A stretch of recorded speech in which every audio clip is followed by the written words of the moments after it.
to reach out kwa vyama vinne ambavyo vitatu vilikuwa wenzetu katika Ukawa, ambao ni Chadema, NCCR Mageuzi na NLD.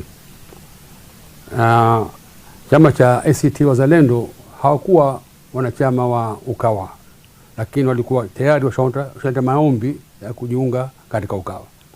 Kwa hivyo ni chama ambavyo tuviendea hivi, na tulituma timu ya wataalamu wetu waende wakakutane na viongozi wa kila chama, na wote walipokwenda wote walikaribishwa, nashukuru sana.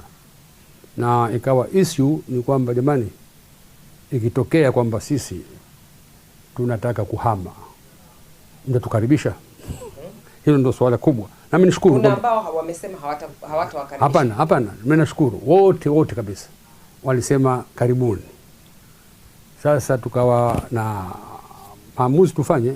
Kwa hivyo tukawa na criteria zetu tumezipanga, kwamba tuone kwanza, je, malengo yao na yetu yanafanana?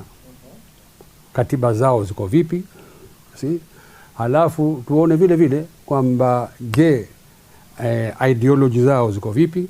Ni swali hapo. Maana kuna swali ya Chagulani anauliza hiyo. Anasema ACT ni inaamini katika ujamaa. Viongozi wa CUF, yani kwa upande wenu waliohamia ACT, wanaamini katika uliberali. Ndio. Sasa anauliza mtawanisha vipi? Tutajibu hilo. Kwa hivyo nasema tu kwamba baada ya kupima zote hizi vigezo vyote kuvichukua, basi tulikuwa na decision ambayo ngumu kufanya kwa kweli, kwa sababu wengi walilingana katika baadhi ya vigezo, lakini tukaona vile vile tunahitaji chama ambacho kimeanza kuaminika na wananchi, hata kama ni kidogo. Lazima tujiunge huko, na tukaangalia uongozi wa kila chama, how disciplined them, commitment yao.